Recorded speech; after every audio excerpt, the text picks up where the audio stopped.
आज हम बात करेंगे क्लोजेस के बारे में। I will first introduce you to the clauses by defining a clause.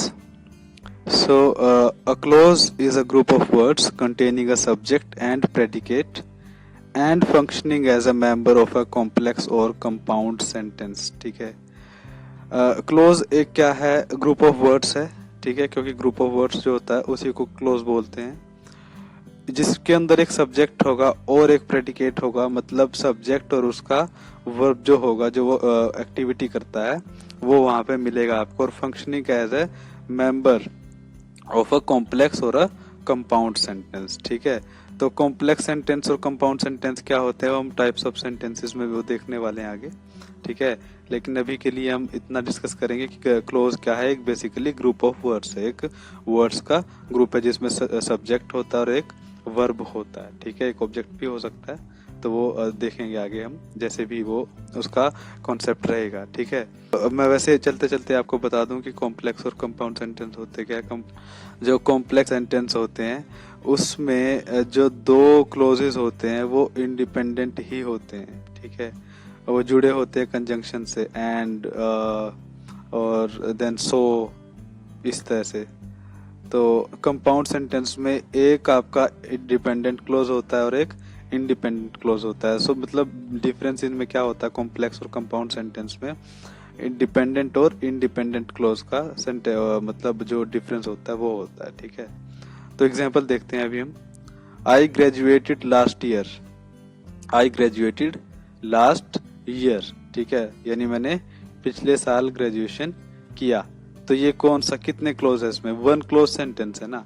Subject है, प्रेडिकेट है, यानी वर्ब है बेसिकली, उससे उसको इस तरह से समझिए आप। और लास्ट ईयर है। ठीक है, तो अब देखिए ये जो है यहाँ पे वन क्लोज सेंटेंस है। ठीक है, जिसका अब वन क्लोज सेंटेंस है, और सेंटेंस भी क्यों कहा, बिकॉज वन क्लोज है और इसका मीनिंग है, it does have a meaning, it is making a sense. Okay, it is sounding natural and it is grammatically correct as well. ठीक है, तो करेक्ट है और नेचुरल भी लगता है और सही भी है। ठीक है, इस तरह से। अभी आगे देखते हैं। When I came here I saw him. Two clause sentence, you can see before comma one clause is there and after comma one clause is there. So देखिए व्हेन आई केम हियर, ठीक है, तो जब मैं यहाँ आया, आई saw him, मैंने उसे देखा। अब देखिए अगर मैं लिख दूं when I came here and I put a full stop here, would it make any sense? No, it would not make any sense. देखिए अब जब मैं यहाँ आया तो आगे तो कुछ नहीं, अगर फुल स्टॉप लगा दिया तो इसका कोई मतलब नहीं बनेगा। लेकिन आई सो हिम, मैंने इसको देखा, ये अपने आप में इंडिपेंडेंट भी है वैसे, लेकिन इसकी सेंस भी बन रही है। ठीक है, आई सो हिम, मैंने उसे देखा, लेकिन इसके बिना ये जो है सेंटेंस, ये जो क्लोज है, फर्स्ट क्लोज सेकंड क्लोज के बिना अधूरा है। ठीक है, it will not make any sense if I remove comma here and put a full stop here and complete the sentence here itself, so it would not be making any sense. ठीक है, when I came here, जब मैं यहाँ आया, वो पूरा तो नहीं है, आगे कुछ ना कुछ होगा जरूर। ठीक है, तो आई सो हिम, ये अपने आप में पूरा नहीं है, तो दो क्लोज का सेंटेंस ये हो जाता है। ठीक है, थ्री क्लोज देखते हैं। व्हेन आई केम हेयर, जब मैं यहाँ आया, आई सो हिम, मैंने उसे देखा, एंड ही ग्रीटेड मी, और उसने मुझे नमस्कार किया, ग्रीट किया। ठीक है, तो इस तरह से तीन क्लोज हो चुके, फर्स्ट सेकंड थर्ड। ठीक है, तो ये थ्री क्लोज सेंटेंस हो चुका। ठीक है, अब आप देख पा रहे हो कौन सा सेंस बनेगी इसमें, कौन सा नहीं बनेगी, मतलब कौन सा डिपेंडेंट है, कौन सा अपने आप में इंडिपेंडेंट है। जैसे व्हेन आई केम हियर, तो वो तो इंडिपेंडेंट नहीं है, डिपेंडेंट है, डिपेंड करता है इन पे और इन पे। ठीक है, ही ग्रीटेड मी, आई सो हिम, ये ठीक है। ठीक है, तो इस तरह से इसको सेंटेंस को बना सकते हैं। ये थ्री क्लोज सेंटेंस आपके सामने, गॉट इट। अभी देखते टाइप्स देखते हैं क्लोजेस के, इंडिपेंडेंट क्लोज और डिपेंडेंट क्लोज। इंडिपेंडेंट क्लोज क्या होता है, an independent clause functions on its own to make a meaningful sentence and looks much like a regular sentence. देखिए इंडिपेंडेंट क्लोज क्या होता है, जो अपने आप से फंक्शन करता है, मतलब अपने आप में ही वो डिपेंड होता है, किसी दूसरे सेंटेंस पे अपने मीनिंग के लिए डिपेंड नहीं करता है। जैसे फॉर एग्जांपल आपने देख लिया आई ग्रेजुएटेड लास्ट ईयर, तो वन क्लोज सेंटेंस है and that close is independent, that means that does not depend on any other close for its meaning. ठीक है, तो इस तरह से तो इंडिपेंडेंट है अपने आप में। अगर यहाँ से इसको पिक कर लें, सिर्फ इसको, ही ग्रीटेड मी, उसने मुझे नमस्कार किया, तो ये भी ठीक है, आई सो हिम, ये भी ठीक है। तो ऐसे ही डिपेंडेंट क्लोज क्या होता है, that can not function on its own because it leaves an idea और थॉट अनफिनिश्ड। देखिए, अपने आप से फंक्शन नहीं कर सकता जो क्लोज, जो ग्रुप ऑफ वर्ड्स है, शब्दों का जो समूह है, बिकॉज ये किसी आइडिया या थॉट को अनफिनिश्ड छोड़ता है, यानी पूरा नहीं करता। जैसे when I came here, now it is a dependent clause, as you see that it does not finish its meaning, it depends for its meaning for the next group of words, that is the next clause। ठीक है, तो ये अपने आप में पूरा नहीं है। अब देखिए when I came here कोई सेंस नहीं बनेगी, लेकिन when I came here I saw him तो सेंस बनती है। ठीक है, तो ये क्लोज अपने आप में डिपेंड करता है इस क्लोज पे, तो ये डिपेंडेंट क्लोज हुआ। ये इंडिपेंडेंट क्लोज का एक एग्जाम्पल आपके सामने है। अब देखते हैं इंडिपेंडेंट क्लोज। इंडिपेंडेंट क्लोज में ही इज अ वाइज मैन, जो मतलब जिसका अपने आप में मीनिंग है, जिस क्लोज का, जिस ग्रुप ऑफ वर्ड्स का, और वो किसी दूसरे ग्रुप ऑफ वर्ड्स पे डिपेंड नहीं है, मतलब कॉमा नहीं है बेसिकली क्लोजेस के बीच में। ठीक है, अपने आप में वो कंप्लीट सेंटेंस है। ही इज अ वाइज मैन, वो एक वाइज मैन है, बुद्धिमान आदमी है। आई लाइक हिम, मैं उसे पसंद करता हूँ।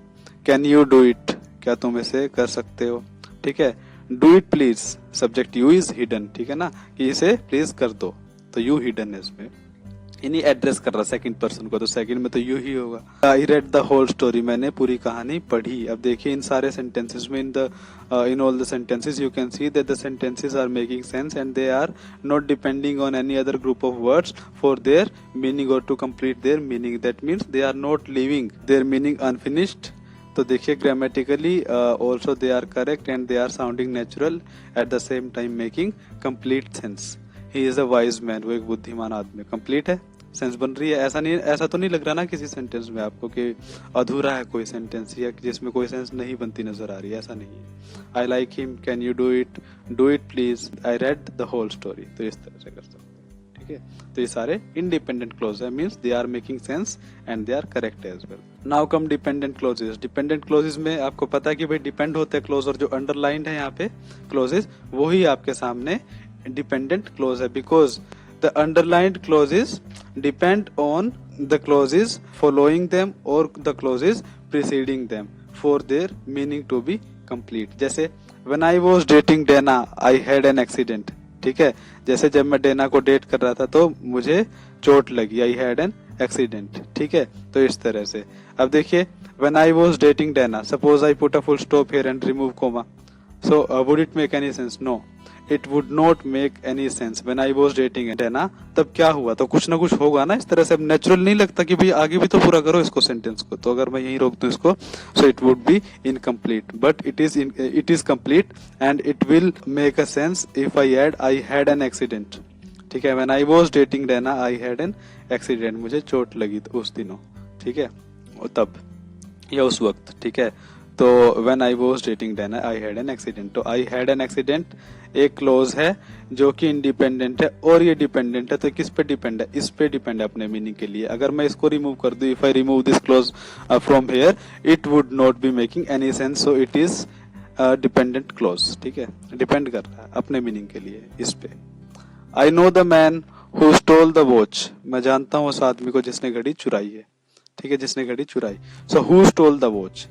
अब सोचिए हु स्टोल द वॉच और फुल स्टॉप है, तो कुछ सेंस बनेगी।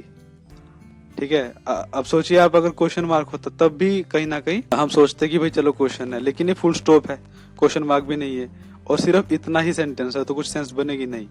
I know the man who stole the watch. ठीक है, तो ये जो क्लोज है अपने मीनिंग के लिए इस पे डिपेंड कर रहा है। ठीक है, यानी जिसने घड़ी चुराई।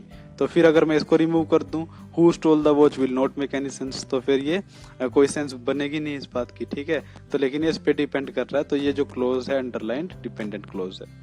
Then he bought a car which was too expensive, जो बहुत महंगी थी।